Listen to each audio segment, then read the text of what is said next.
Daniel, we are back. We Daniel, are. I'd just like to say though, the what? predictions are still intact technically. It was only game one, but a bad game one. Yeah, I mean, the playoffs have started. We talked about it last episode. We're through all game ones. Some interesting results for a couple teams. I'd argue. Let's to say the least. It's just the two of us today. Adam will be back on Sunday. We also have a couple other things that have happened. I hate when they happen Sunday night Yeah. because then it just feels like we talked about it already, but we really didn't. So whatever, we'll do that at the end of the episode. But let's start with the obvious one. Yes.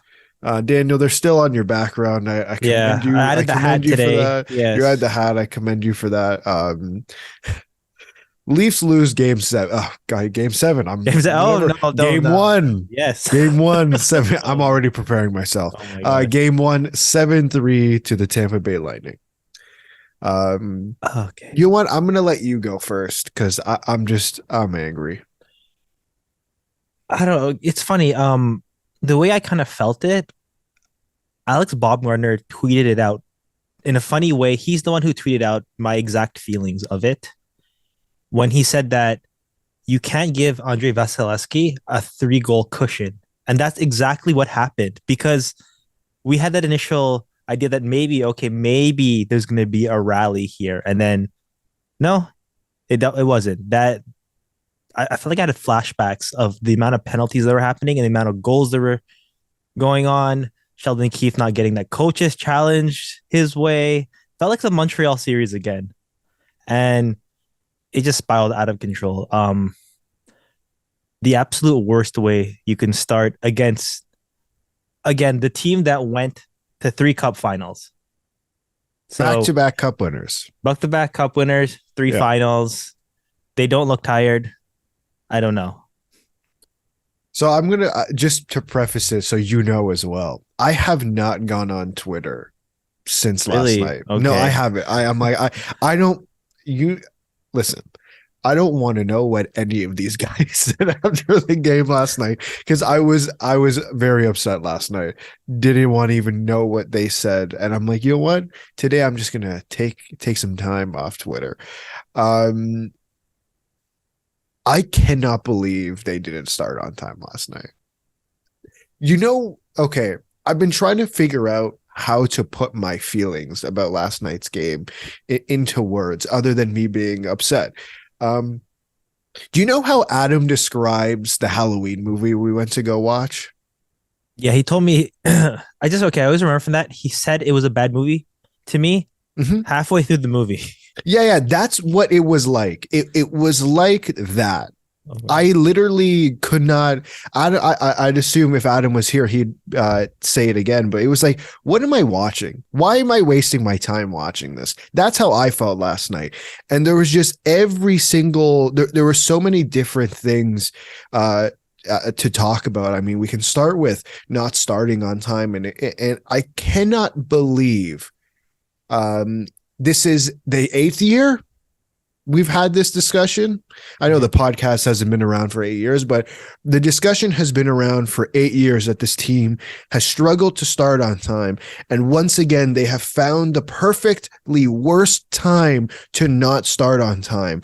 And it's a recurring issue. And I'm not trying to relieve blame on anybody. I just want to emphasize the fact that this has been going on for 2 general managers and 2 different coaches. That's how I'm not trying to take blame off of anyone. I just want people to understand how ridiculous this situation is, that it's literally happening under 2 different general managers and 2 completely different coaches. I don't know how to put that into words, that this is so beyond ridiculous that they cannot start a game on time. And when it counts most, they listen. Samsonov did not have a good game. No, he didn't. He said it. I saw, that was the one quote I saw. He said it himself. Did not have a good game. They did not help him. They Right. didn't. They laid an egg just as much as he did. So I'm disappointed. I'm disappointed in that. Like, I'm not going to sit here and yell because I'm not. I'm just not going to do it. But I'm disappointed. Yeah. I think again, I've mentioned already the glimpses of that possible comeback that never was, but for most of the game, I tried to see the silver lining of certain things, and it just wasn't really there. I did like Jake McCabe's game, save for the penalties, but I did like what he was showing for this team. I didn't like the other penalties going on. Really not sure what Michael Bunting was doing there, and I really kind of felt that. Yeah, I don't know. Like it's sorry, it's just hard to like point out because I've told a lot of friends before about, and I'm not gonna blow this out of proportion, but I've told a lot of friends who are mostly Blue Jays or mostly Raptors fans about what's always the difference between Leafs fans and Raptors, Blue Jays fans, and I think it is like that adopted or the accepted cynicism around the Mhm. team of when I was watching it, I wanted them to rally. I really wanted them to rally back. I thought they were going to rally back, and I just caught myself thinking, of course this is happening. Of course they didn't start on time. Of course it's already 2-0. Of course it's 6-2 going into the third, and we Right. see a Joel Wall playoff debut. I don't know. It's at first it just kind of felt like this is what I kind of felt like they weren't challenging the Lightning, and we've mentioned the Lightning's depth.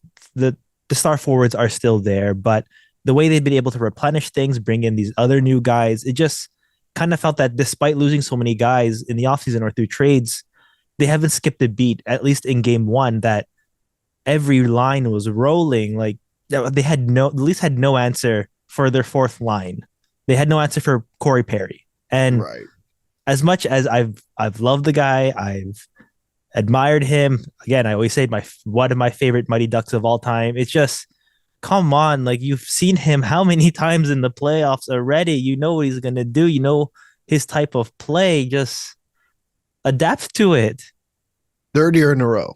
Yes, third year in a row. Um. Montreal to Tampa. Yeah. I want to get to Michael Bunting because I have a sneaky suspicion about Michael Bunting, about his future. Not that it's a hot take, but whatever. Game one to me was super super important that they came out with the um with their best game, and they didn't come close to that. And the reason I say it's the most important is what were we talking about heading into the playoffs about the Lightning in particular, which was they didn't finish the season strong, which is something they hadn't done in the past. Even last year, they had finished the season relatively strong. The Leafs needed to, even if the Leafs needed to essentially, in a way, hold them down in game one, but they didn't do that because now you've given the Lightning life. You literally just handed it to them, and you gave it to them on a plate in the first period. And that Alex Baumgartner tweet I think is spot on, and I cannot emphasize it enough. I've done it on every single time we've talked about this playoff series. This playoff matchup throughout the year is Andrei Vasilevsky is the best goal. To me, he has in the last few years, he has been the most, if not, he's been the clutchest goalie in the playoffs. Posting shutouts in game sevens, in elimination games, like it's no problem. And you gave him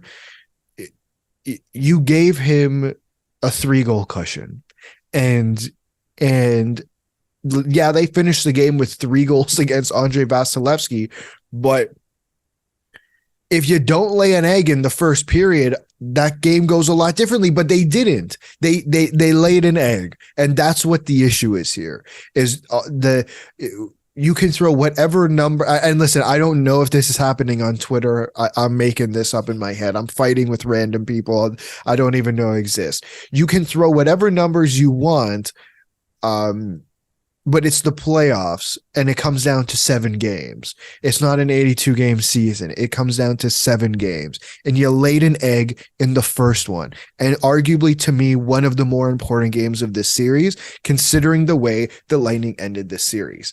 Now let's get to Michael Bunting.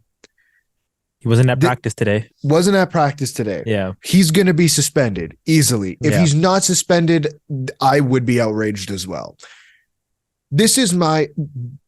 First off, let's acknowledge the stupid thing. Stupid thing. Yeah. Stupid thing. To me, Michael Bunting has played his last game as a Leaf. Wow, really think that?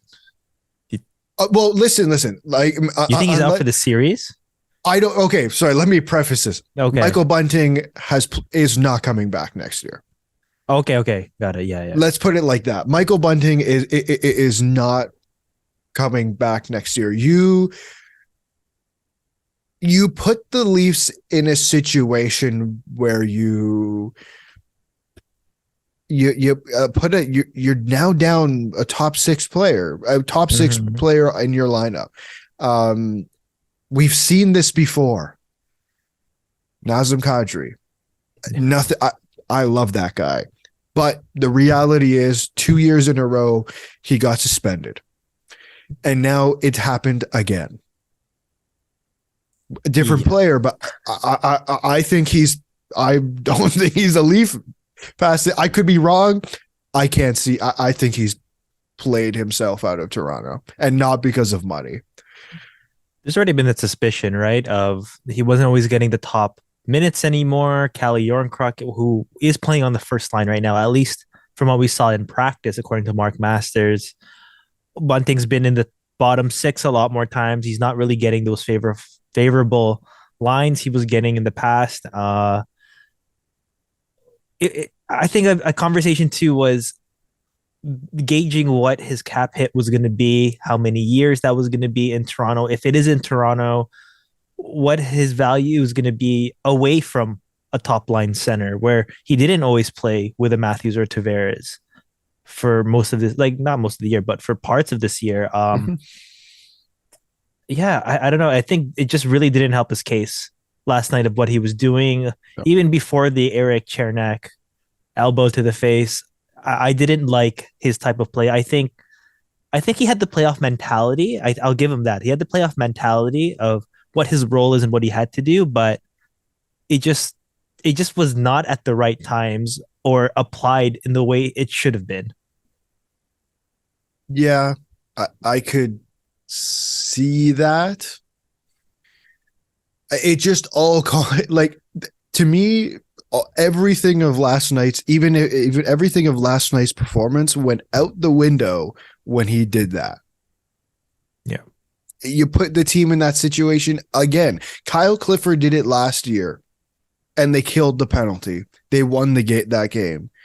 But the team was not in any sort of good situation when Michael Bunting did that. Like, you're already like, man, I don't know. Like, I just can't imagine him being on this team next year after pulling that. When this season, I think Michael Bunting has become a little expendable with certain other players being put into the situation he has been and performing just as well. And I mean, Calle Jarnkrok to me is the obvious example. As soon as you put him next to Matthews and Marner or Nylander, I think he's looked better with those guys, obviously, than he did in the bottom 6. And I think when you do it like that, and his reputation with the refs does not help his case either. And it's just a fact. Like, I'm not trying to be an ass. It's just, am I not laying out facts? that's it to me. I can't see him here past this season. Yeah. So right now, as the lines are, Matthew Yeah. Nyes comes in third line. He So do takes you the happen to left have the side. line? I know they practiced Yeah, today. I Do you do. have the lines? So Ryan O'Reilly is back at third line center. Put it Smart. right here. So it's basically the lines that I actually mentioned I wanted to see at the beginning of the playoffs, which is Okay. funny. So they're kind of going back into that right now. So here are the lines at practice 5 hours ago. That hasn't changed. Aaron Clark, Matthews, Marner, Kerfoot, Tavares, Nylander, Nyes, O'Reilly, Achari, Aston Reese, Kampf, and Lafferty, and then Simmons and Bunting are extras. Mm-hmm. And the defense hasn't changed. That's interesting. Um, listen, I can't talk on the defense. Here's the thing: is last night and as an entirety was a nightmare. So I don't know if you changed the defense. Like I don't know what. Frankly, I don't know what to change because I haven't seen an actual performance from the team that I've seen that I would say is good enough. I'd argue, sure, put Ryan O'Reilly as your third line center. I think that was fine. He looked good on the first power play unit last night. I like that third line. I think that will be interesting. Nyes, O'Reilly, Achari. Again, not particularly a fan of Alex Kerfoot in the top six. How many But times has it been tried, right? yeah. And again, if Bunting was not suspended, I could see Bunting in that role, but he's suspended again. My point, like you put the team in a situation where Alex Kerfoot has to be in the top six. Um, it's an interesting. This is the lineup I thought they would have went with. I didn't without Nyes, with Yeah. Bunting in instead of Nyes. I'm assuming Samsonov is starting. Yeah, he is. Okay, Joe Wall backing up. yeah. Listen, I mean, like everyone needs to let's get to what on earth are the expectations for tomorrow night, Thursday in game 2. And I'd say the expectations are even higher to me than they were game 1. Like that's how pissed off I was. Like the expectations have just gone higher for me in game 2. Like they have to have a phenomenal game tomorrow for me to feel any ounce better than I do right now. And my God, like I don't even want to imagine the quotes that they had last night. I don't. But please, like if they're gonna lay an egg, just don't show up. And I won't show up either. I feel so bad for the people who went to that game last night. I hope they get a refund. They're not going Really? to. Okay, yeah. Come on, man. Watching them lay an egg, how much money they're paying, even the people in the I nosebleeds. know. My God, I would be pissed off if I had to watch that. And I have seen some pretty poor performances myself in that building. What do you expect tomorrow, or what's your expectation of the team? Again, it's funny. I don't want the cynic in me to, I mean, like the overall Leafs cynicism. I don't want that to overtake me, but I just really do feel that it is game 1. I understand only one game, but it does feel like a bigger hole than it actually is at this point. I agree that there has to be a fantastic game. I was kind of joking with a few people today that I said, hey, at least I'm like, they got 3 goals on Vasilevsky. It's just the other side of the game they have to really fix. They allowed 7. Yeah, they allowed 7. So I'm hoping they start on time. They're early. I don't like looking at the stats. Okay, go on. I don't want you know how like you I agree with you, but that should be you know how embarrassing that is? This is the 8th year we've been saying that. Start on time. Yeah. The 8th year. Sorry. Continue. It's just I can't believe it.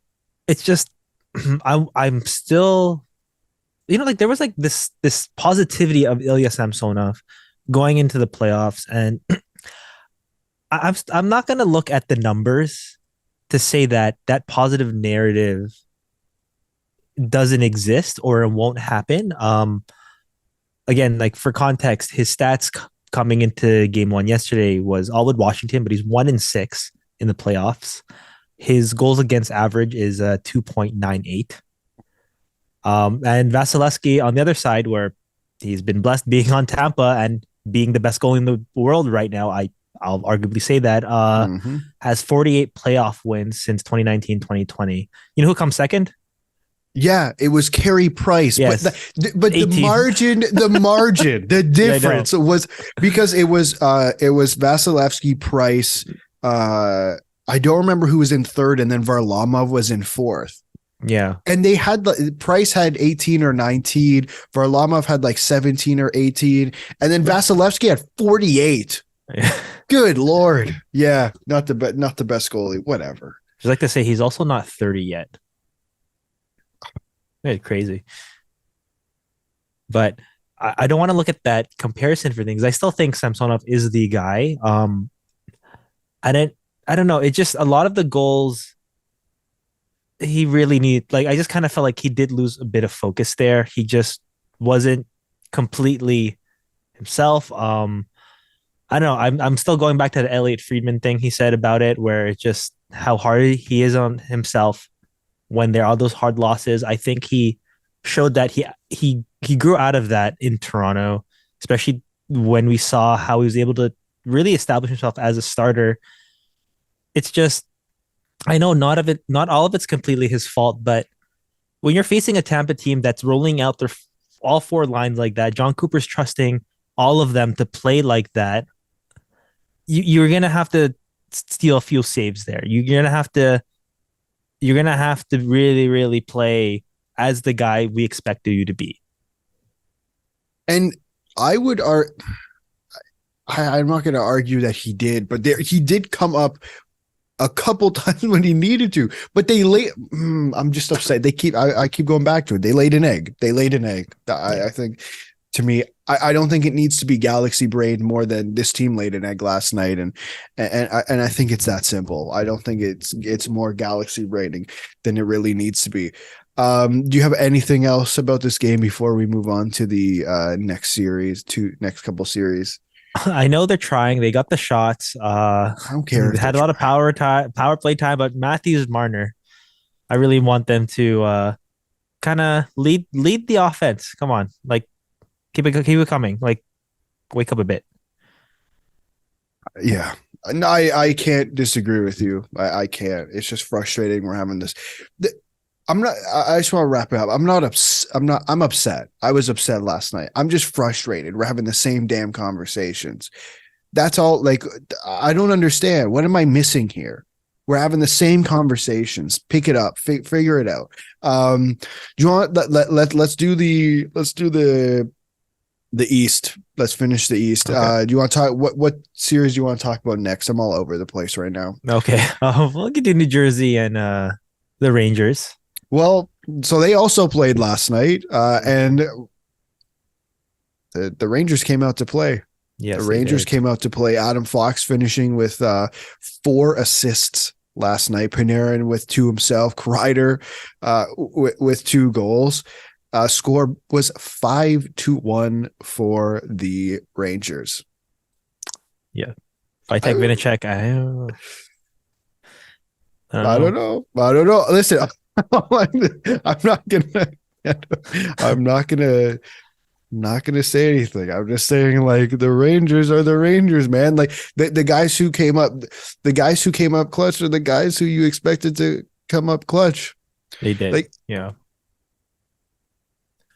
we'll see what happens. Like I don't think this series is over. I don't even remember what I said. Did I say the Rangers in 6? I think you had the. What did you I have? had the Rangers in 6, yeah, as well. Yeah, we both had the same thing on this one. I don't think this series is over by any means.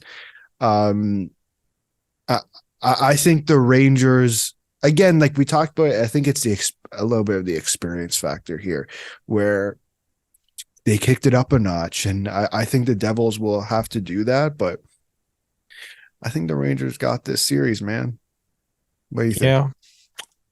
I'd like to point out that again, like I like the regional rivalry. Mhm. that we're seeing with this. A lot of the coverage I've been seeing is the enthusiasm from the fans. It's just weird, like the return of the New Jersey playoff guys. Like they all have like the David Putty paint face paint on. They all have their old like green and red Devils jerseys. I really like that. I'm not surprised with this one, at least for now, because again, New Jersey, I still believe that they're an amazing team, but they're still finding their way. I think they're on the cusp of being a contender. I think with the Rangers, they already experienced that the last 2 years of what it kind of takes to have that deep run. And I think from last year, it's really shown them that what they're capable of doing. And they just simply added this entire year. So we'll see how game two goes. It's just for Vitek Vinicic, he really needs to play better if he is the guy that's gonna keep on playing for them. The Rangers are gonna keep shooting. They're gonna keep having these guys getting to the net, and New Jersey needs to be a lot better at containing that. I was just reading that New York blocked 23 shots. That's actually 23. insane. That's insane. And then Shesterkin himself made 27 saves last night. I'm not gonna lie, I did not get to watch a lot of this game. I caught some of it here and there. I got distracted for a second. I saw some of it here and there, and I really liked what personally I saw from the Rangers. Again, I think this series has got a long way to go before uh it ends. Yeah. Let's move on to the New York Islanders and Carolina Hurricanes. What might be the most boring series, I swear God, I mean this out of pure respect, what might end up being the most boring series. Yeah. Both defensive minded teams, both having offensive guys that, they can do it, but they also, it's like if they don't do it, they're like, oh, okay, yeah, we understand.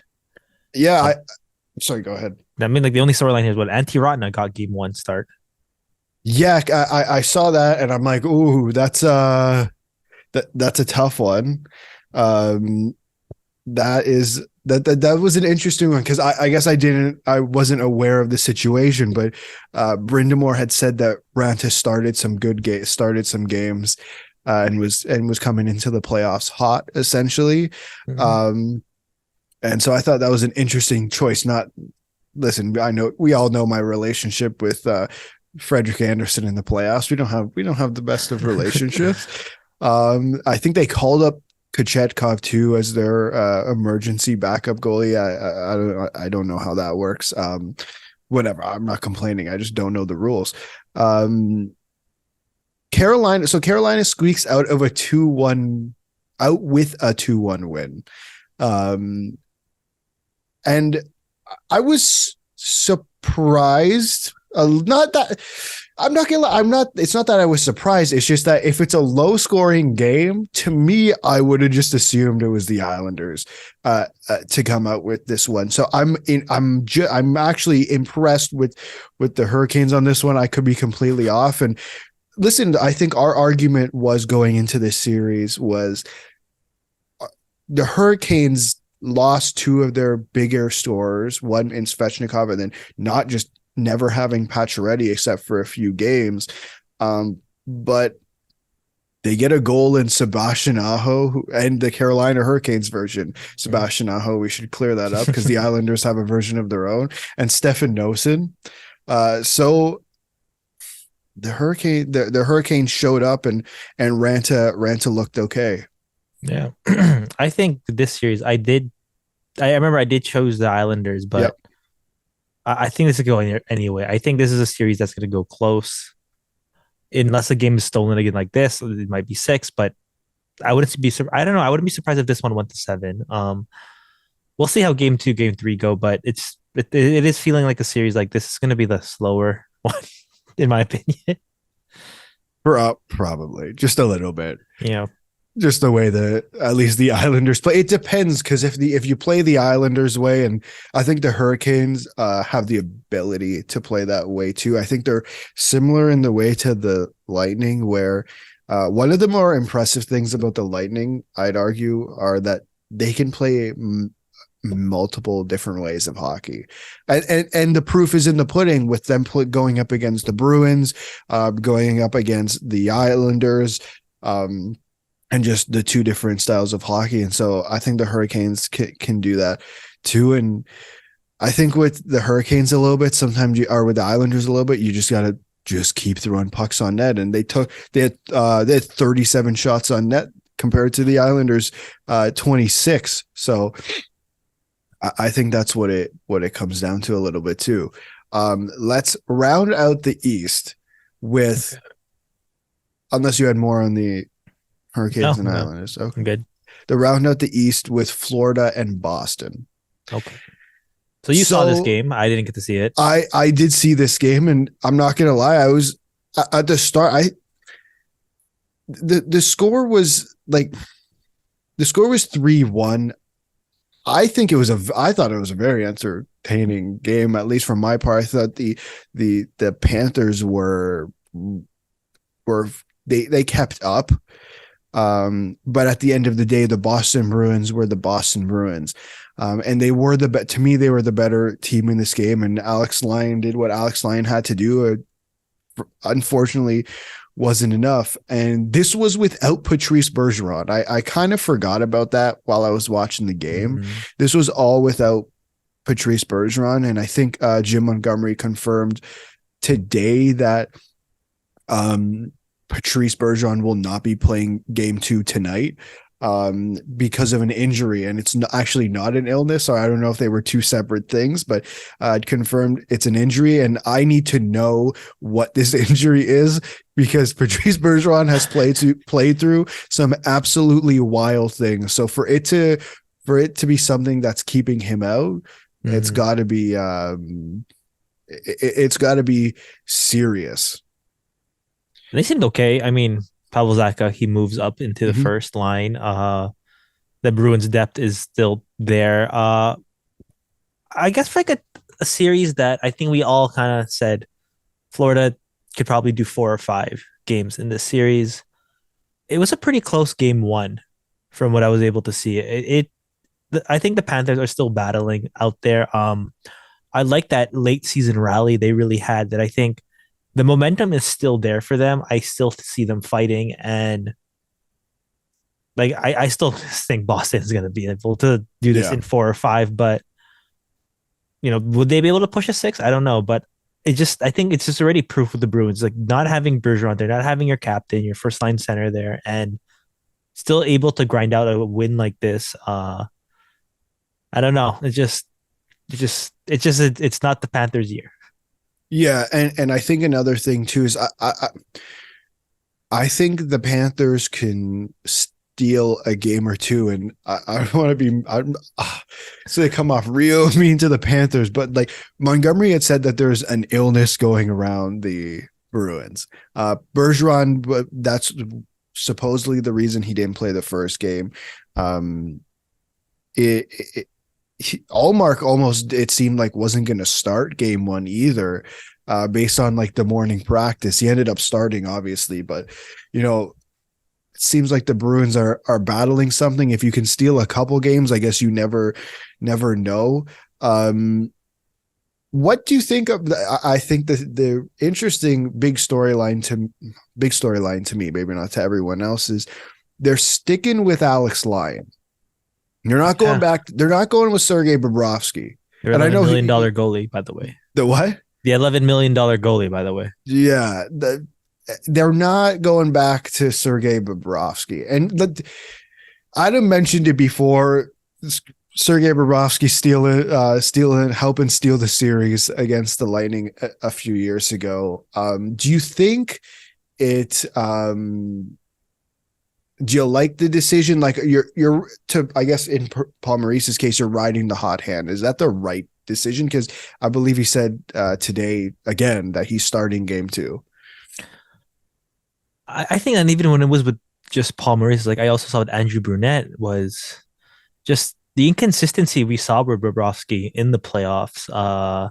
Save for the Columbus days, but I think in Florida it's just been like that with him, that the consistency just wasn't there. And with riding the hot hand, like this year was Alex Lyon. Last year we saw a lot of like a few more starts for Spencer Knight coming in, and I think it's just the same situation that you do have to go with the guy that he's proven maybe late into the season he deserves some of those starts. With Bobrovsky, it's just this feeling that like I don't know if he is going to be trusted, but okay, like I'm just thinking like with the Panthers, like are you really going to roll with like an Alex Lyon playing these many games against arguably like the best team in the league right now? Like he did pretty well, a 3-1 loss, but Yep. is that going to last? Is that going to be able to? I guess it's going to give them a bit of a fight right now or a chance in these games, but it is interesting. It's weird. Like you're sitting that guy that you paid to be your guy in the playoffs essentially, and I don't know. It's tough. Well, I guess the question comes down to, do you think Sergei Bobrovsky can do a better job? And I guess to Paul Maurice right now, the answer is no. You're really riding the hot hand, and you brought up their last stretch of the season, and Alex Lyon was a huge part of them making the playoffs, like undeniably. Like everyone watching that run in the back half in the last stretch of the season would make that argument. So I think it really comes down to, do you think Sergei Bobrovsky is going to do a better job than Alex Lyon? I don't know, like, and that's so odd to say, because you're right. Like he's a $10 million goalie, and we're talking about Alex Lyon, and nothing against Alex Lyon. It's just, you have a $10 million goalie sitting on the bench. So it's odd that we're having these discussions. I mean, it's just even if like Allmark did play through the illness, they still have Jeremy Swayman Right. they can use, who is a lot more experienced than Alex Lyon. Yeah. So looking from the other side of the ice, yeah, it's a wild thing, and like that's why if the if the Panthers could steal a couple of games, it'd be like a cool story, I think, for Alex Lyon, and I think it creates an interesting conversation in the off season about what on earth they're gonna do, especially when Spencer Knight does come back. Again, game 2's tonight. Like for Carolina, New York, and Florida, Boston, we can make predictions about what's going to happen in game 2. By the time this podcast goes out, by the time the podcast goes out, it's going to be mid game. So it feels kind of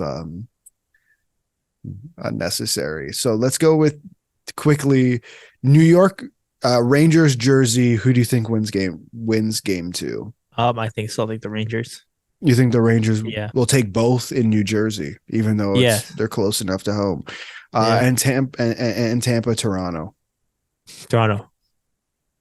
I think they get at least one in that home. They should. Jeez, they should. All right, let's go to the West. There's a couple interesting series here. Like last night, and I know unfortunately neither. I was so upset I did not get to watch these two games last night. But I'd argue they're a bit of an upset at coming out in the lower C, taking the 2 wild card teams, taking the opening game in Winnipeg, beating the Golden Knights 5-1, and Seattle beating the reigning defending Stanley Cup champions Colorado Avalanche 3-1. Which one do you want to quickly go through first? We'll go with Seattle, because I'd just like to say Philip Grubauer's revenge. Right. So I feel like we didn't talk, like, leading up to the series. Maybe I completely glossed over Philip Grubauer, the Philip Grubauer revenge tour, and he showed up last night. Yeah. It's Uh, funny. Just remember those quotes when he signed with Seattle. It's like, oh, Colorado had they had their chance to pay me, to sign me, and it wasn't the smoothest initially in Seattle, but no. he must be feeling good with that first game win Yeah, I wonder if against it. them. Listen, at the end of the day, I don't know if Colorado's gonna. Um, I don't know if Seattle's gonna take this series, but um, I think to get a couple wins under their belt against a team like Colorado would be nice. I don't think it's necessarily going to be a win on for their season, but I would argue it's still it's still nice in that sense. Um, I I can't I don't know what else to say about this I series, mean, let them man. have it. Seattle is just I don't know. It's just it's weird. It's like at first it's like this is what an expansion team's supposed to look like, but it's a pretty fast way how they got into the playoffs. Like it's not Yeah, Vegas fast, but it's still like right. astounding from what you've seen from other expansion teams. So I think they're building it pretty well. Ron Francis has an idea of what he wants to do there. I'd argue they drafted well. They brought in guys that they've had a chance to kind of play above their expected pay grade. I think guys that have been able to kind of just put themselves in there, and I think that's where I compare it to Vegas, where Jordan Eberle has been pretty good. Jaden Mhm. Schwartz has been very solid. Alex Venberg, I think he rejuvenated his career in Florida and he brought it to Seattle. And I think they're a team that just it's just a solid team, but I just don't think they're beating the Avs. Yeah, like No, yeah, I can't see it. still think Colorado wins four in a row after this. Oh, you think they're just going to tear through them? Yeah, You think Nathan McKinnon wakes up, eats his no sugar diet, or yeah, what was it? No cookies. no There's no cookies. Yeah, cookies going yeah, on in there. Not that I disagree with him. I just think it's funny the way it was all presented by Nikita Zadorov.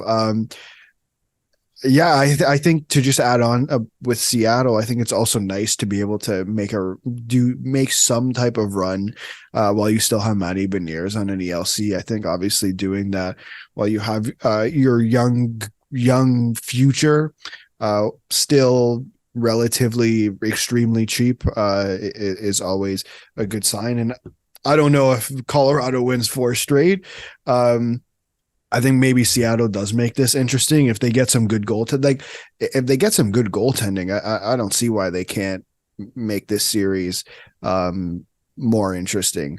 Let's go to Winnipeg and Vegas. This one, I think, to me, I would argue was quite surprising. Just the score line, it being 5-1 and um them putting up 17 shots against the Winnipeg Jets, making Connor uh easier. Hellebuck's Yeah, night much easier. Um I don't know what, and sorry, I guess from Vegas's side, it being Jack Eichel's first playoff game in his career, and him being a -3 does not look fantastic. yeah. Ouch. Ouch. Ouch is I would say. Also, the goaltending. I think we should probably talk about Laurent Brossoit. Yeah, why did he? It's weird. Like, well, he's a former Jet as well. We had no revenge tour for Laurent No, Brossoit. yeah, I no will revenge say tour for that. him. It's kind of crazy he's starting, to be honest.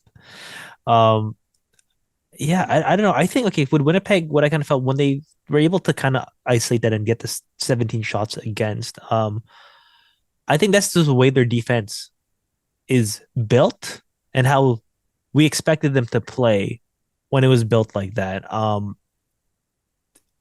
I think that they did show up. They've been able to kind of change things around for a bit. When I say like late season momentum as well, I add them as one of those teams, and I think getting them against the Golden Knights is a pretty good matchup because I think with Vegas, I think they did do really well. But when you mentioned like Jack Eichel's first playoff game, they still don't have Mark Stone. No, they do. He Oh, played. they do have Mark Stone. My He apologies. he was he was okay come the first day of the playoffs. I really believe that. I don't know. It's just when you look at that scoring there, no one hit 70 points. They Right. did have balance, but I don't know. It doesn't feel like this is like the Vegas team that we saw get disappointed in 2020, 2021, and the way they are now. I think this is something that Winnipeg sees as winnable, as an example of this is a core that we'd like to keep together. I think Connor Hellebuck did talk about that as well too, right? Like he said, there's something special about this. Oh no, Connor Hellebuck, Josh Morrissey spoke about it, how it's something special there, and it'd be a shame for this to not lead to something special. So I think they have Right. that in their mind. Talk about teams that have had a core rolling it out for so many years. I think with Winnipeg too, that we've seen the highs for them. We've also seen the mediocrity from them as well. And I think maybe they're feeling it right now that this is the series, at least what we're seeing now, that they're proving us wrong, where it's not just a downward spiral, and then we think about the contracts afterwards. Yeah. So what I did see on the broadcast last night, at the very start, they had the very start of the game. I think just after the second intermission for the Leafs, that game was starting, and they kind of showed the broadcast, and I forgot that the Winnipeg Jets lost to the Vegas Golden Knights in five. The year it was Vegas's first year in the league. Yeah. And that was the year everyone had the Jets go into the finals. And maybe I've completely missed it. But that I think there's a little bit of revenge. Like the West is just all full of revenge. It Yeah. seems like there's a little bit of revenge going on there in terms of like, and a lot of the core is the same, right? Morrissey was there. Pretty sure Hellebuck was there. Shifley, Mm-hmm. Ehlers probably too. Yeah. Shifley, Wheeler. Wheeler. I don't know if Kyle I don't Connor think would he have been wasn't there or there. if it was But just still, the Dustin start. Byfuglien was there. That Jacob yeah, Truba, and that was when I would Paul argue Stasny. Winnipeg. Yeah, yeah. Paul, I would have argued that Winnipeg was kind of at their peak there. I wonder if there's a little bit of you kind of ruined our chance there a little bit, because Yeah. if Vegas wasn't there, Winnipeg was coming out the West. Everyone, it felt like it was just obvious. Winnipeg was a beast that year, Do and you I think they'd beat wonder. Washington hypothetically in the finals? That's a good question. That's a really good question. Um, I don't know. Okay. I don't know. Hard to say. Barry Trotz is man. Imagine that Washington loses and Barry Trotz might still be in Washington. Who the hell knows? It'd be a wild ride. It'd be a wild ride to look at the effects The what ifs. of Yeah. yeah, the what ifs of that series. Just one last thing on Vegas. I want to talk about the goaltending, because you brought it, like we were talking about the goaltending before. It's like I feel like their goaltend, like even though they had that really good run with obviously with Logan Thompson and even that bit with Aiden Hill too. I always felt weird about their goaltending without Robin Leonard. I never Yeah. felt they had a guy who what I felt necessarily fully comfortable with them going into the playoffs. Then they trade for Jonathan Quick, and arguably Jonathan Quick was horrible in LA this year. And then there was all the stuff with him going to Columbus and then going to Vegas. I Are you, like you said, you wondered why why Laurent Brossoit was the starter. I wonder why Jonathan Quick was not the starter. And maybe this is the old hockey guy in me because of the experience and the quote pedigree of Jonathan Quick, Yeah. going on runs, winning cups with the Kings. I would have just thought of the guys you have, they're all much younger than Jonathan Quick. Do you not just go with Jonathan Quick? Is that not the obvious answer? But what, like, to me, that was the obvious answer. Yeah, I kind of felt that too. He's a guy that, even though there was that bit of that downward trend of how he was playing and giving his age and really the amount of games he's played, like I think that's just something to factor into the amount of playoffs games he's played.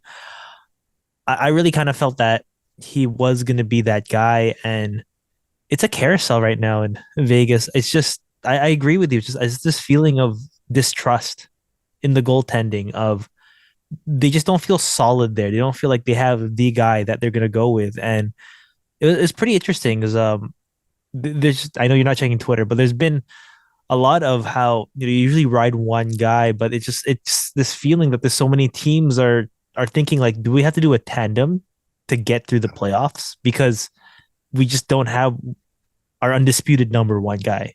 Right. And do you think Vegas do that? Yeah, let's see how the experiment goes, and then we could comment on it fully. But it didn't look good in game one. No, it did not. Let's go to let's do this quickly, I guess. Winnipeg or Vegas tomorrow night? Winnipeg. Okay, Seattle. You think Winnipeg goes up 2-0? I think they go up 2-0. Ooh, interesting. Yeah, Seattle or Colorado? Well, I guess I know Colorado. your answer. Yeah. Colorado. You said they were the next four. Good point. Okay, let's go to the next two, and they played tonight. Right? Yeah, they played tonight. So I had to do the math there. LA and Edmonton, I thought was a really, really interesting game. The Oilers win in overtime. As per usual, there's always controversy No, you mean the in Kings? the playoffs. What did I say? You said the Oilers won. Sorry, the Kings won. My bad. Yes. My bad. The Wayne Kings Gretzky won won. No. 4-3. In some ways, he did. Yes. The Kings won. The Kings win in overtime 4-3. There was some controversy when it comes to the officiating. There was some debris thrown on the ice afterwards, which I guess I don't. I said Don't do don't. I think it's that simple. We don't need to get into a whole heck of a conversation about that. Just don't.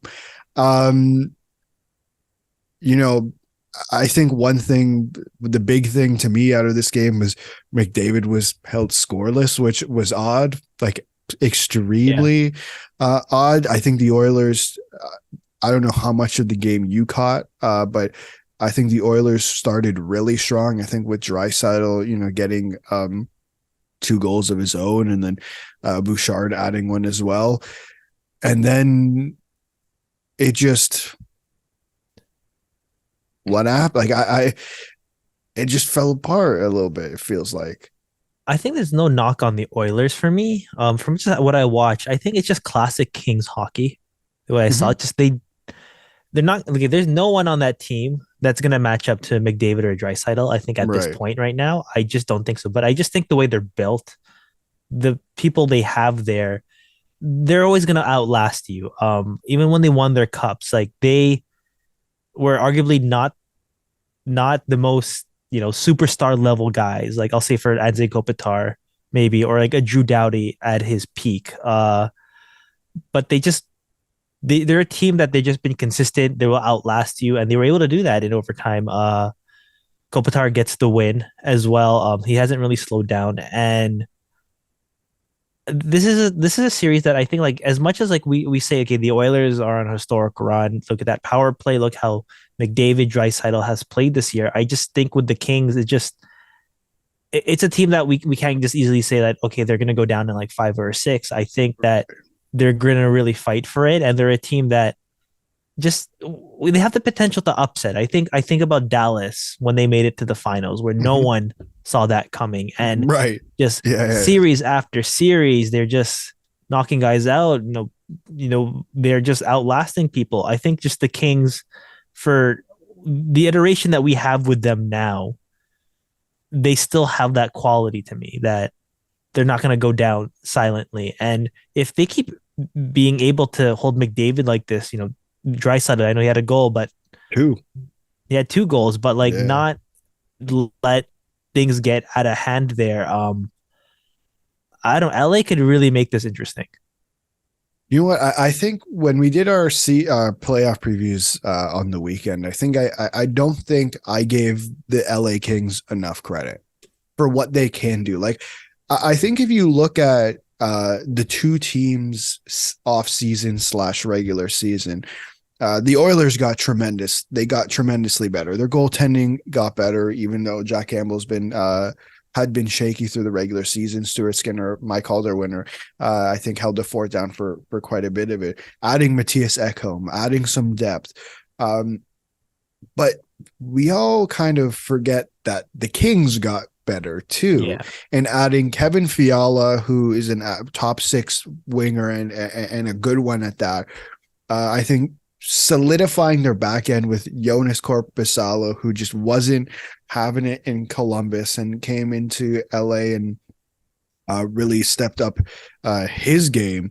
And they brought it game one. And this is a team, I think, who's with the core, that original core that's still there, and especially Kopitar and Doughty. A lot of the other guys are no longer there. But with Kopitar and Doughty, those guys are winners. Mm-hmm. Right? Like those You guys are know. winners, and I think that in that sense it spreads to the rest of the young guys. And it's no surprise Kopitar finished the night with 4 points. They had 4 goals. He was a part of every single LA Kings goal 2 nights ago. So I think that's going to be. I don't think I gave enough credit to the LA Kings. Do I think they're going to win the series? I don't know. But they did a really good job at shutting McDavid down. And I imagine that's with that, thanks to the help of Anze Kopitar and Phil Deneau. Like, having two centers like that are just so useful. Yeah. I'd like to say, yeah, special shout out to Phil Deneau for Adam right there. He's also has that finals pedigree that he And can Mark show the young Bergevin, guys. And Mark Bergevin, yes. I don't know. just so I can get in trouble. Okay, who do you think wins game 2? And I think the what do you think Edmonton does anything differently? I think Oilers just play their game. I think they win, but it's going to be another close one for me. Yeah, it'll be A a battle. close series. This entire series is going to be a battle. I think it's going to be one of the most interesting ones to watch. Now, the last one, and this one had some controversy in it, is Minnesota Dallas.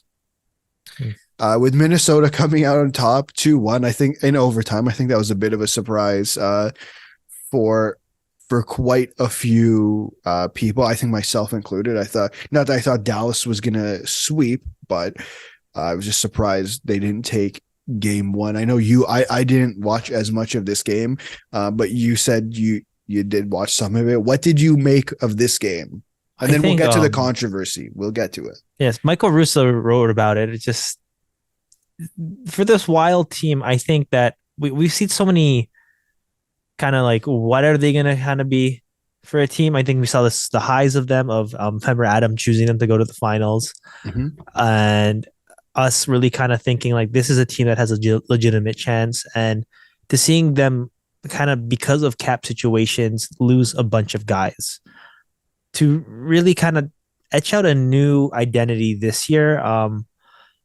I always talk about, oh yeah, these teams are going to fight, but I think it's weird saying like, okay, Dallas has the upper hand here, because we never really viewed Dallas as that until maybe the last year or two. But I think this is going to probably be the most even series to me. The Wild are just are so much more responsible defensively than I've seen them from before. They're getting a lot from this team that, I'm not saying it's patchwork, but it's more so like, if it works, just don't like stop it. Like Ryan Hartman playing center, being your first line, like your natural center not there. Your arguably number one center prospect Marco Rossi playing in Iowa right now. I think Minnesota is just showing that they deserve to be here, and nothing on Dallas as well. Like it was a close game. This is a series that's just going to be very, very close. Yeah, and this is without, you brought up Joel Eriksson Ek, your number one center day to day, and I didn't realize this at the time. I saw Brock Faber was playing last night or a couple nights ago, and he made that wild save. Might as well. He was in the net pretty Yeah. much. And John Klingberg being out, who was their big addition. So for them to take that first win without those two guys, and obviously to me, the Eriksson Ek one was the big one. For them to do that, I think is pretty important.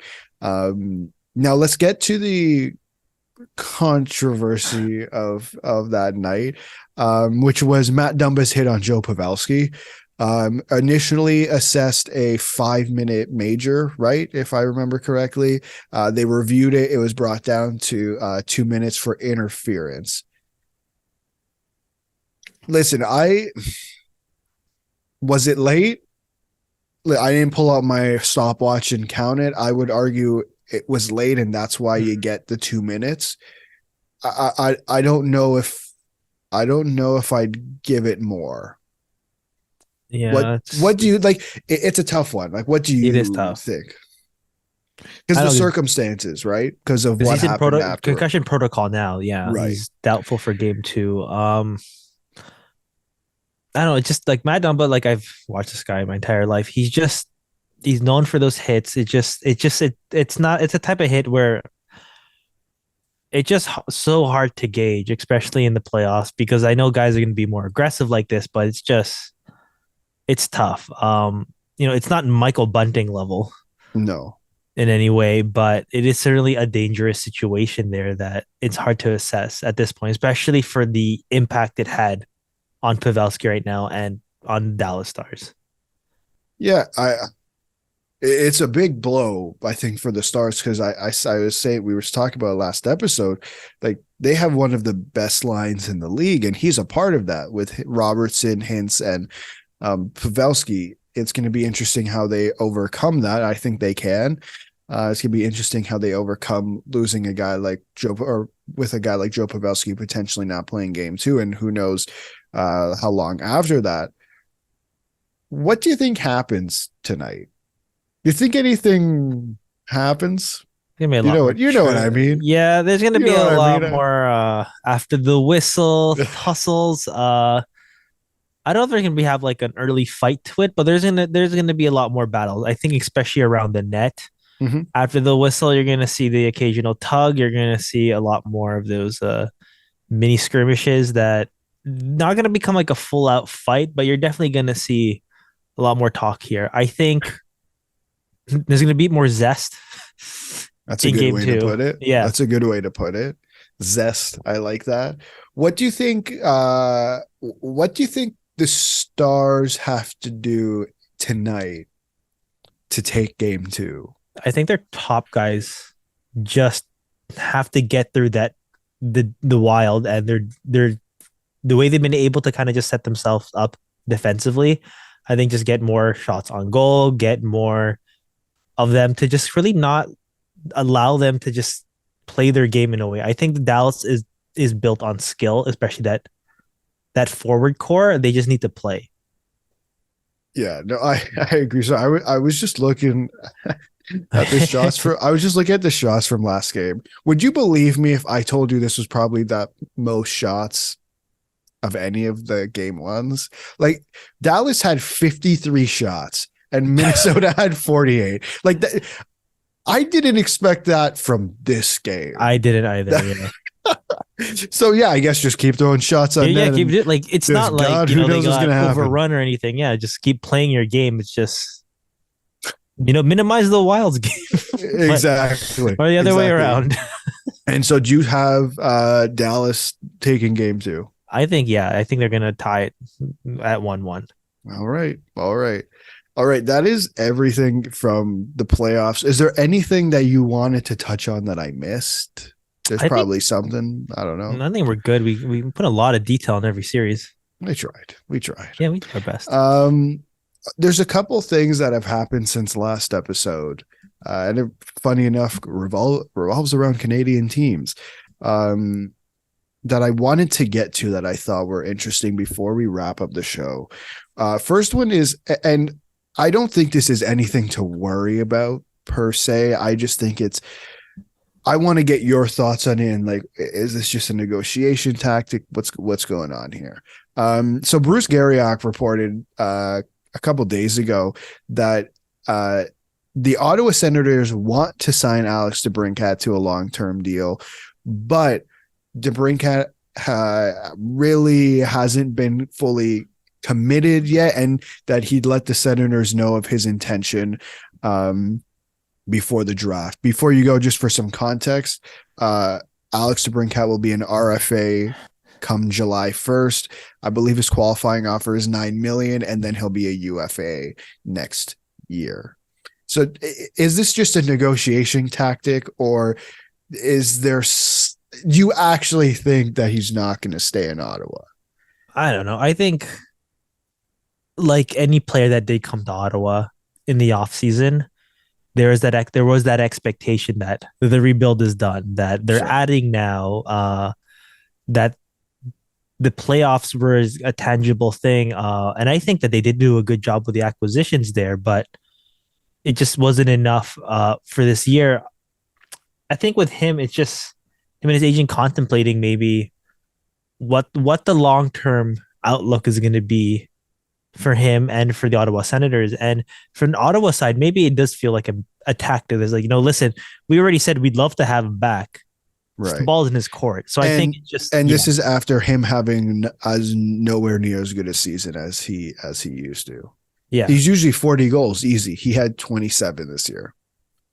But it's like, I guess the feeling with a lot of the Senators that it's like, was this supposed to be the year they make that jump? And they were close, but they're just not quite there as of yet. I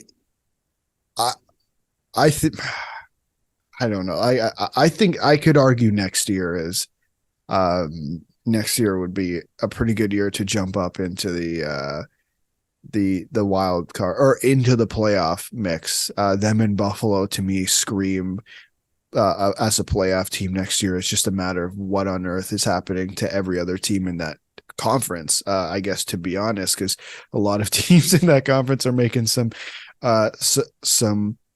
wild changes. I think Alex DeBrincat ends up and stays in Ottawa. I think this is, to me, is just a negotiation tactic. And I think, and Pierre Dorian said it himself, he needs to get, they're going to get another goaltender. Cam Talbot will not be returning. No. Anton Forsberg's not enough. Yeah. Well, Anton Forsberg's going to be part of it. But they need a starting goalie. Can I just Philip say, Gustafson? No. Okay. Philip Gustafson would be nice. I know, but that's not what I was going to say. Okay. I was going to say Semyon Varlamov.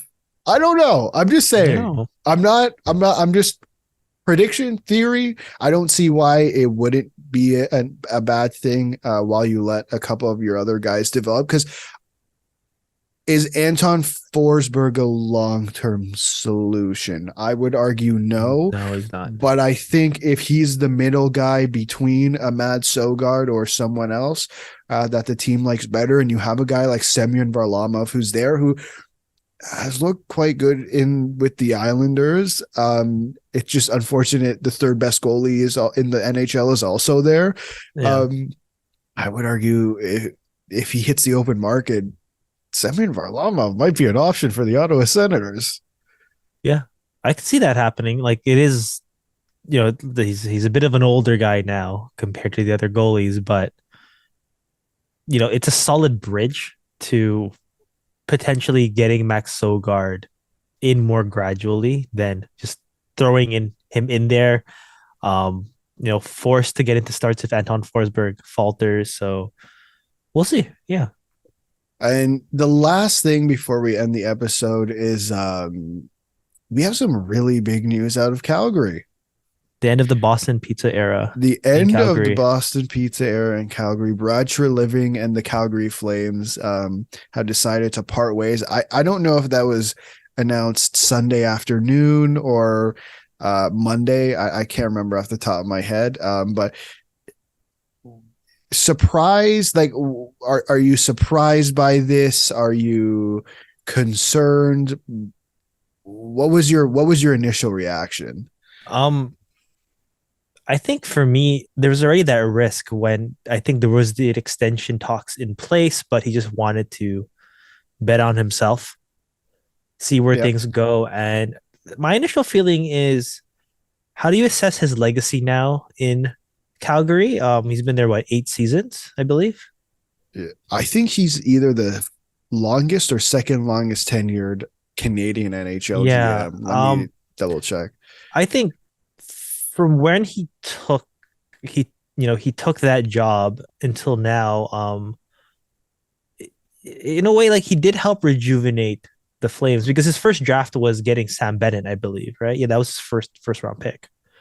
And I think it's tough when you look at what the era was before. It was the Drew McGinley era, and then you try to get into a place where you feel that, okay, let's try to build something else here. Let's try to get established guys. And I think he really did do that with who he brought in there. Like Johnny Gaudreau was already drafted into the system, but he blossomed to a star under Treliving. You had Matthew Tkachuk. He improved the defense.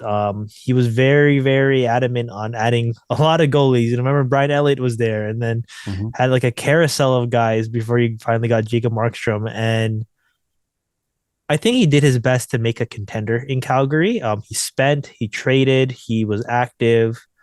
He gave the guys the extensions. I think that he didn't do a bad job. I know that there was no finals appearances. There were no big cup runs that we expected from this team when they were making these types of deals. But